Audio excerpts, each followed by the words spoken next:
தேவி மகாத்மியத்திலே சண்டி ஆகத்திலே என்ன சிறப்பு அப்படின்னா, உங்கள் வாழ்வில் அனைத்து விதமான பிரச்சனைகளுக்கும் 11 நாட்களில் தீர்வு காண அணுகவும் வாராகி அம்மன் ஜோதிட நிலையம். 3 நாள் தொடர்ந்து தேவி மகாத்மியம் அந்த கும்பாபிஷேகம் நடக்கக்கூடிய கோவிலில் பாராயணம் செய்யப்பட்டது. பண்ணி முடிச்சுட்டு ஒரு 3-4 நாள் கழித்து எங்கள் வீட்டுக்கு வரேன். எனக்கு ஒரு ஃபோன் கால் வருது. என்னென்னா, திருவண்ணாமலையில் சேந்தமங்கலம்ங்கிற பகுதியில் ஒரு பெரிய சண்டியாகம் நடக்குது சார், அதுக்கு நீங்கள் தவறாமல் வந்து கலந்துக்கணும், உங்களை கூப்பிடணும்னு அம்பாள் உத்தரவு போட்டிருக்கான்னு சொன்னாங்க. இந்த தேவி மகாத்மியத்தினுடைய பிரவாகம்ங்கிறது எண்ணில் அடங்காதது, சொல்லி உணர முடியாத பெரும் ஆற்றல் வாய்ந்தது. காஷ்மீரில் தொடங்கி கன்னியாகுமரி வரைக்கும் இந்த தேவி மகாத்மிய சண்டியாகம் நடக்காத ஊரோ அரசவையோ கிடையாது. ஏன்னா அதுக்கு அவ்வளவு ஆற்றல் இருக்கிறது. அது இந்த மந்திரத்தை தினமும் நீங்க எவ்வளவு தூரம் சொல்றீங்களோ அவ்வளவு தூரம் வாழ்க்கையில் அடுத்தடுத்த நகர்வை பார்க்க முடியும். அது என்ன மந்திரம்னா,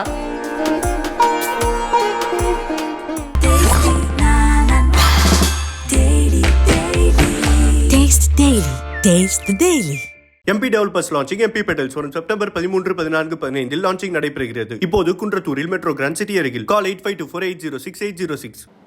அனைவருக்கும் அன்பு வணக்கங்கள். வேலுண்டு வினையில்லை, மயிலுண்டு பயமில்லை, குகனுண்டு குறைவில்லை. சில பேர் சொல்லுவாங்க, என்ன பாபம் என்னன்னு தெரியல, வாழ்க்கையில் எவ்வளவு முயன்றாலும் வாழ்க்கையில் அடுத்த கட்டத்துக்கு நகர முடியல, எனக்கு மட்டும் ஏன் இத்தனை சோதனைகள், இத்தனை கவலைகள், இதையெல்லாம் தீர்த்து வைக்கக்கூடிய மகா மந்திரம் தான் தேவி மகாத்மியம். அதுக்கப்புறம் இந்த தேவி மகாத்மியம் மூலமாக நடக்கக்கூடிய மகா சண்டியாகம். இது உங்கள் பகுதியிலேயோ இல்லை உங்களுக்கு தெரிந்த ஏதாவது ஒரு இடத்துல நடக்குதுன்னு தெரிஞ்சா, இல்லை தேவி மகாத்மியத்தை உடனடியாக சண்டியாகத்தில் போய் கலந்துக்க முடியாது. ஆனால் இந்த தேவி மகாத்மியம் நான் முன்னாடி சொன்ன இந்த மோசமான வாழ்க்கையை மாற்ற வல்லது. அந்த தேவி மகாத்மியத்தை பற்றியும் இந்த சண்டியாகத்தை பற்றியும் இந்த பகுதியில் நம்ம கொஞ்சம் தெரிஞ்சுக்கலாம். என்னென்னா, சமீபத்தில் ஒரு மிகப்பெரிய கும்பாபிஷேகத்துக்கு நானும் என்னுடைய அண்ணன் எல்லாரும் சகிதமாக போயிருந்தோம். அதை கலந்துக்கிட்டோம். அதில் என்ன அப்படின்னா, தேவி மகாத்மியத்தை பாராயணம் பண்ணுறதுக்காக ஒரு ஏற்பாடு பண்ணியிருந்தோம். ஏன் இந்த தேவி மகாத்மியத்தை பாராயணம் பண்ணணும் அப்படின்னா, ஒரு மனிதனுக்கு என்ன தேவை அப்படின்னா, நிறைவான வாழ்க்கை. நிறைவான வாழ்க்கை எது தரும்? 3 விஷயம் தரும். என்னன்னா, கல்வியா செல்வமா வீரமான ஒரு பாட்டு கூடி வரும். கல்விக்கு அதிபதி அன்னை மகா சரஸ்வதி, செல்வத்துக்கு அதிபதி மகாலட்சுமி, வீரத்துக்கு அதிபதி நம்மளுடைய மலைமகள் பார்வதி தேவி. இது 3மே ஒரு மனுஷனுக்கு ரொம்ப ரொம்ப ரொம்ப முக்கியம். என்ன அப்படின்னா, இன்னைக்கு மிகப்பெரிய கொடுமை என்னன்னா, நிறைய படிக்கிறாங்க, படித்ததுக்கு ஏற்ற வேலை கிடைக்க மாட்டேங்குது. நிறைய சம்பாதிக்கிறாங்க, வாழ்க்கையை எதிர்கொள்றதுக்கு தைரியம் இருக்க மாட்டேங்குது. தைரியம் நிறையா இருக்குது எதிர்கொள்ளலான்னு, எவ்வளோ முயற்சி பண்ணாலும் பணமும் சேர மாட்டேங்குது, கல்வியும் வர மாட்டேங்குது. அப்போ என்னென்னா, இது 3 ஒரு மனுஷனுக்கு ரொம்ப முக்கியம். அதனால தான் இந்த 3 மட்டும் இல்லாமல் இன்னமும் சொல்லக்கூடிய சகல ஐஸ்வர்யங்களையும் இந்த தேவி மகாத்மியம்னு சொல்லக்கூடிய அற்புதமான மகா மந்திரம் நமக்கு தருகிறது. இந்த தேவி மகாத்மியம்னு சொல்லக்கூடியது அன்னை சாமுண்டின்னு சொல்லக்கூடிய மகா பத்ரகாளியை பற்றியும், அதே மாதிரி சோடச மகாலட்சுமின்னு 16 கைகளோடு நிற்கக்கூடிய மகாலட்சுமியை பற்றியும் சொல்லக்கூடிய அற்புதமான மகா மந்திரம். இந்த தேவி மகாத்மியத்தை வச்சு பாராயணம் பண்ண சொன்னோம். 3 நாள் தொடர்ந்து தேவி மகாத்மியம் அந்த கும்பாபிஷேகம் நடக்கக்கூடிய கோவிலில் பாராயணம் செய்யப்பட்டது. பண்ணி முடிச்சுட்டு ஒரு 3-4 நாள் கழித்து எங்கள் வீட்டுக்கு வரேன். எனக்கு ஒரு ஃபோன் கால் வருது. என்னென்னா, திருவண்ணாமலையில் சேந்தமங்கலம்ங்கிற பகுதியில் ஒரு பெரிய சண்டியாகம் நடக்குது சார், அதுக்கு நீங்கள் தவறாமல் வந்து கலந்துக்கணும், உங்களை கூப்பிடணும்னு அம்பாள் உத்தரவு போட்டிருக்கான்னு சொன்னாங்க. எனக்கு மெய் சிலிர்த்து விட்டது. என்னென்னா, அந்த தேவி மகாத்மியத்தினுடைய அருளால் எனக்கு ரொம்ப நாள் ஒரு ஆசை, ஒரு சண்டி ஹோமத்தில் முழுமையாக உட்காந்து பார்த்துக்கணும், ஆசைப்பட்ட முழுமையாக கலந்துக்கணும். அதை பாராயணம் பண்ணி ஒரு வாரத்திலே எனக்கு இந்த அழைப்பு வரவும் மெய் சிலிர்த்து விட்டு சமீபத்தில் அந்த சண்டியாகத்துக்கு போனேன். அந்த தேவி மகாத்மியத்திலே சண்டியாகத்தில் என்ன சிறப்பு அப்படின்னா, 13 அத்தியாயங்கள். இந்த 13 அத்தியாயங்களுக்கும் ஒவ்வொரு அன்னைகள் இருக்கிறார்கள். அதில் நீங்கள் நம்ம வாழ்க்கைக்கு தேவையான அத்தனையும் அந்த 13 அத்தியாயத்தில் நிறைவாக கிடச்சிடும். அதில் எந்த மாற்றமும் கிடையாது. அன்னை சரஸ்வதியாகவும் மகாலட்சுமியாகவும் துர்க்கையாகவும் சாமுண்டியாகவும் அதே மாதிரி பவானியாகவும் அத்தனையும் அதில் சொல்லப்படுகிறது. இதில் அம்பாள் ஒவ்வொரு அசுரனையும் வதம் பண்ணி கொண்டே இருக்கிறார். அதில் ரத்த பீஜ வதம்னு ஒன்று வருதுங்க. அது என்ன ரத்த பீஜ வதம் அப்படின்னா, ஒரு அசுரனை அம்பாள் சம்ஹாரம் பண்ணுறா, அந்த ரத்தம் கீழே சொட்டுது, சொட்டக்கூடிய ரத்தத்திலிருந்து ஒவ்வொரு அசுரன் முளைத்து கொண்டே இருக்கிறான். அதான் ரத்த பீஜ வதம்னு. இது என்ன அர்த்தம் அப்படின்னா, நம்ம விட்டு நம்மளுடைய எண்ணம் இருக்கு பாருங்க, என்னதான் ரத்த பீஜம். ஒரு மோசமான எண்ணம் மோசமான கர்மாவனால வருது. இந்த மோசமான கர்மா ஒவ்வொரு தடவையும் ஒரு செயலை செய்ய மறுபடியும் அதை அழிச்சோம்னா அது விட்டதுலேருந்து மறுபடியும் இன்னொன்று வரும். இதைத்தான் இந்த தேவி மகாத்மியம் ரத்த பீஜனோட சம்பந்தப்படுத்தி சொல்லுது. அப்பேற்பட்ட அந்த ரத்த பீஜனை அம்பாள் சம்ஹாரம் பண்ணாலாம். இப்படி ஒவ்வொரு அத்தியாயத்திலையும் ஒவ்வொரு நன்மைகள் சொல்லப்பட்டு அந்த நிறைவாக அந்த தேவி மகாத்மியத்தை முடிவடையும் போது அந்த அக்னியில் அம்பாளுடைய சொரூபத்தை நாம் பரிபூரணமாக உணர முடியும். நான் உணர்ந்தேன் அந்த யாகத்தில். அப்படி இந்த யாகத்தில் ஒரு விஷயம் இருக்குங்க, என்னன்னா தினமும் நம்ம காலையில் கிளம்பும் போது என்ன சொல்கிறோம், இன்னைக்கு நாள் எப்படி இருக்க போதும், நம்ம எப்படி ஜெயிக்க போகிறோம் அப்படின்னா, இந்த தேவி மகாத்மியத்தில் ஒரே ஒரு வரி வருது, ரொம்ப சின்ன வரி. இந்த வரி, இந்த மந்திரத்தை தினமும் நீங்கள் எவ்வளவு தூரம் சொல்கிறீங்களோ அவ்வளோ தூரம் வாழ்க்கையில் அடுத்தடுத்த நகர்வை பார்க்க முடியும். அது என்ன மந்திரம்னா, குறித்து வச்சுக்கோங்க. அது என்னன்னா, சகல காரிய ஜெயப்பிரதே ஜெய ஜெயா. இவ்வளவுதான், ரொம்ப சுலபமானது. என்னன்னா, அம்பாள் போருக்கு போகும்போது அத்தனை பேரும் ஜெயகோஷங்கள் முழக்கிறாங்க. அதில் ஒரு வரி தான் அது எனக்கு ரொம்ப மனசுக்கு நெருங்கிய வரி. என்னன்னா, சகல காரிய ஜெயப்பிரதே ஜெய ஜெயா. என்னன்னா, சகல காரியங்களையும் வெற்றிகரமாக முடிக்கக்கூடிய அன்னைக்கு ஜெயம் உண்டாகட்டும். எப்பேற்பட்ட வரி. அது என்ன, அம்பாளுக்கே நம்ம ஜெயகோஷம் சொல்றதானா? அம்பாள் எங்க இருக்கிறார்? உள்ள இருக்கா. அதில் அந்த பூஜை பண்ணும்போது அந்த சிவாச்சாரிய பெருமக்கள் ஒரு அழகான ஒரு வார்த்தை சொன்னாங்க. அம்பாளுக்கு எவ்வளவு தூரம் நீங்க ஜெயகோஷம் சொல்றீங்களோ உங்க வாழ்க்கை இன்னமும் மேல மேல கொண்டு போயிட்டே இருப்பா. எடுத்த காரியமெல்லாம் வெற்றி ஆகட்டும்னு அம்பாளுக்கு சொல்லுங்க, அம்பாள் திருப்பி உங்களுக்கு சொல்லுவான்னு சொல்ல அற்புதமான மந்திரம் சகல காரிய ஜெயப்பிரதே ஜெய ஜெயா. இது ஒன்று. அதுக்கப்புறம் அதில் ஒரு யாதேவி சர்வபூதேஷு மாத்ருரூபேன சம்ஸ்திதா நமஸ்தஸ்ஸே நமஸ்தஸ்ஸே நமஸ்தஸ்ஸே நமோ நமஹான்னு ஒரு மாத்ரு. அதாவது என்னன்னா, அன்னையினுடைய சொரூபமாக இருக்கக்கூடியவள், தந்தையினுடைய சொரூபமாக இருக்கக்கூடியவள், அறிவின் சொரூபமாக இருக்கக்கூடியவள், புத்தியின் சொரூபமாக இருக்கக்கூடியவள்னு இந்த தேவி மகாத்மியத்தினுடைய பிரபாகம்ங்கிறது எண்ணில் அடங்காதது, சொல்லி உணர முடியாத பெரும் ஆற்றல் வாய்ந்தது. அது என்னமோ நம்மளுடைய நிறைய மக்களுக்கு இதனுடைய அருமை தெரியல. தெரிஞ்சவங்க நீங்க வரலாறு எடுத்து பார்த்தீங்கன்னா, நம்மளுடைய மன்னர்கள் அத்தனை பேருமே அவங்க காரிய வெற்றி அடைங்கிறதுக்காக அவங்களுடைய ராஜ்யத்துக்குள்ளே இந்த சண்டியாக நடத்தியிருப்பாங்க.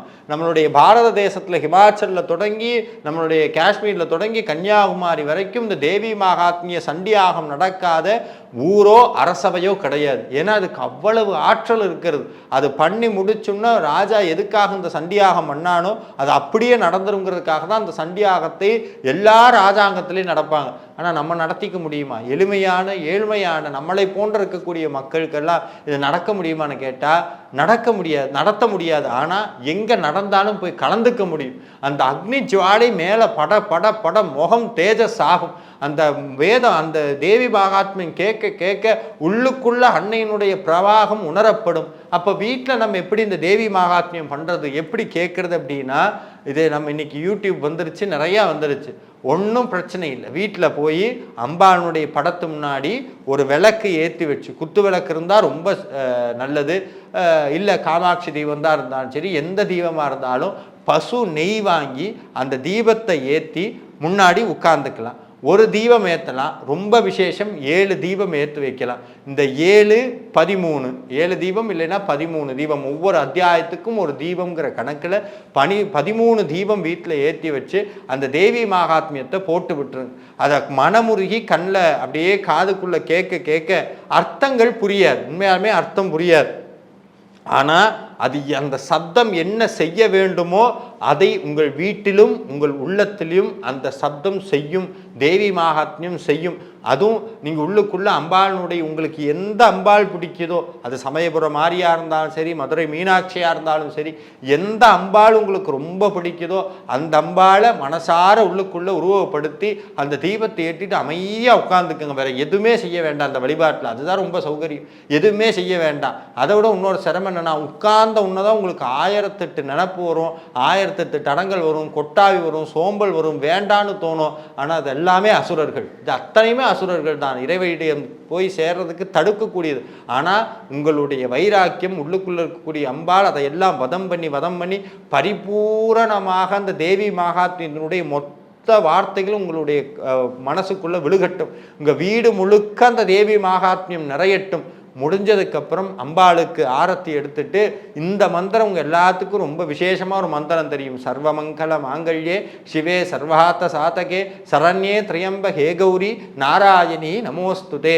இந்த மந்திரம் எங்கே இருக்குன்னா தேவி மகாத்மியத்தில் தான் இருக்குது. அது மட்டும் இல்லாமல் நிம்மதியான உறக்கம் வரணும், தேகம் நல்லா இருக்கணும்னு நிறைய அந்த தேவி மகாத்மியத்தில் சொல்லாத விஷயங்களே கிடையாது. அவ்வளவு தத்வார்த்தமான, அதே மாதிரி பிரம்ம வித்தைக்கு அடிப்படையாக இருக்கக்கூடிய அத்தனை விஷயங்களையும் இந்த தேவி மகாத்மியம் சொல்லுது. அப்போ வீட்டில் உட்காந்து தினமும் இல்லை அப்படின்னா வாரத்தில் ஒரு நாள் இந்த தேவி மகாத்மியத்துக்காக ஒதுக்கி தீபங்கள் ஏற்றி இந்த தேவி மகாத்மியத்தை கேட்கலாம். ஒரு விஷயம். ரெண்டாவது, சண்டி ஹோமங்கள் நடக்கும்போது அந்த யாகத்தில் போய் கலந்துக்கலாம். சரி, சண்டி ஹோமம் பண்ண முடியாது, தேவி மகாத்மியமும் பண்ண முடியாது அப்படின்னா என்னென்னா, மூணாவது ஒரு மிகப்பெரிய வரப்பிரசாதம் எதுன்னா லலிதா சகஸ்ரநாமம். இந்த லலிதா சகஸ்ரநாமத்தை வீட்டில் அழகாக பண்ணலாம். இன்னொன்று சொல்கிறேன், லலிதா சகஸ்ரநாமத்தை பண்ண லலிதா சகஸ்ரநாம மகாமந்திரம் உங்களுக்கு சித்தி ஆயிடுச்சுன்னா அம்பாளுடைய வாசம் அடிக்கும். சமீபத்தில் ஒரு புத்தகத்தில் ஒரு விஷயம் ஒன்று படித்தேன். என்னென்னா, அம்பாளுக்கு பூஜை பண்ண குங்கும வாசம் வீட்டில் அடிக்கும்னு சொன்னாங்க. என்னால் நம்ப முடியல. குங்குமத்தை பயன்படுத்தாமையே எப்படி வீட்டில் குங்கும வாசம் அடிக்கும் அப்படின்னு எனக்கு உள்ளுக்குள்ள ஒரு சந்தேகம். ஆனால் கொஞ்ச நாளுக்கு அப்புறம் அதை நானே பரிபூரணமாக அதை உணர்ந்தேன்.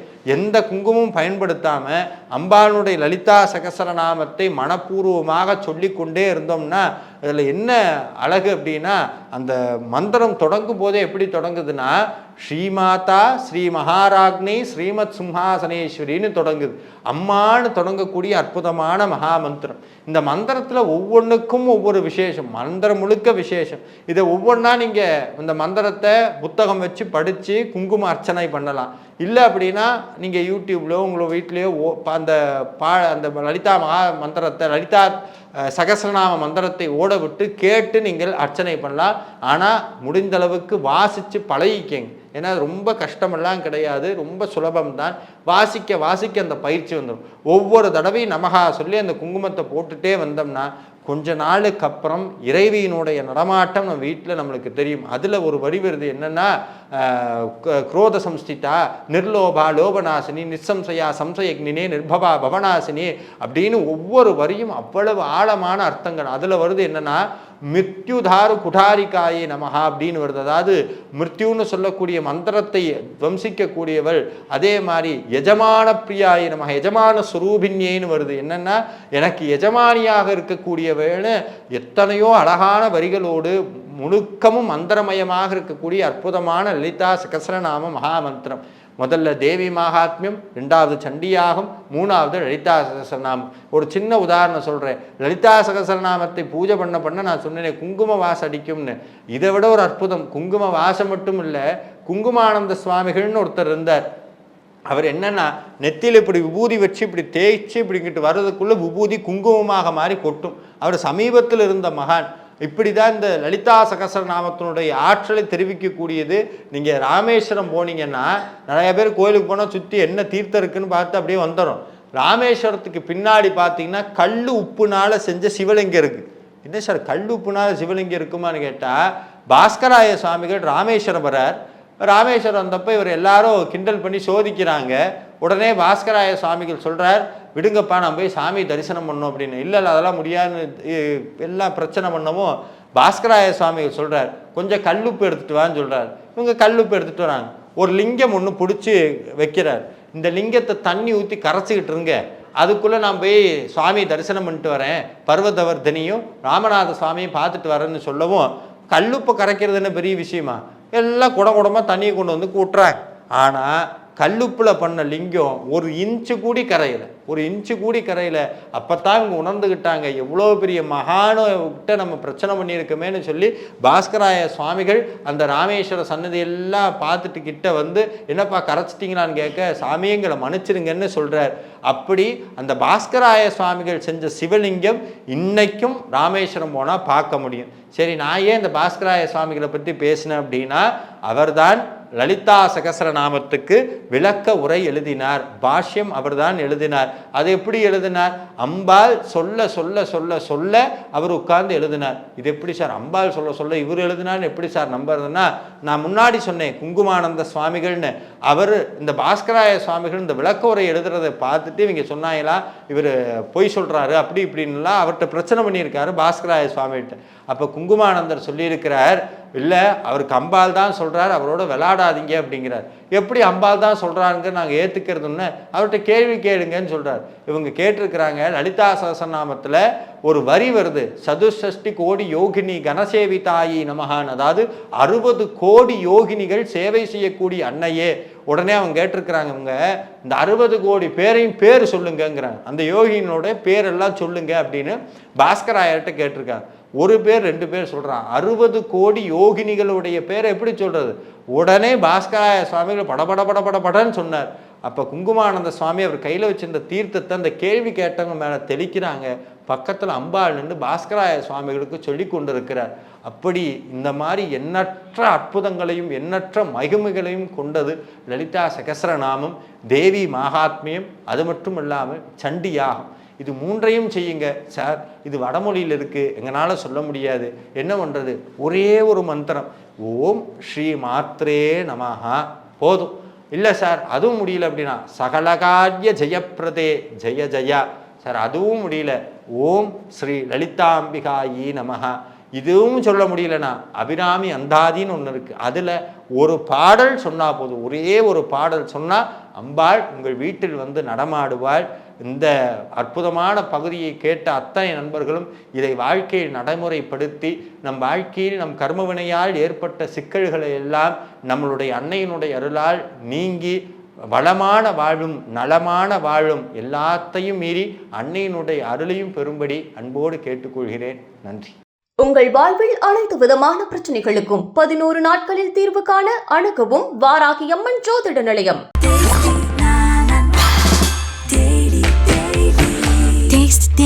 Taste the Daily. MP Developers launching MP Petals வரும் செப்டம்பர் 13, 14, 15 லான்ச்சிங் நடைபெறுகிறது. இப்போது குன்றத்தூரில் மெட்ரோ கிராண்ட் சிட்டி அருகில். கால் 8524806806.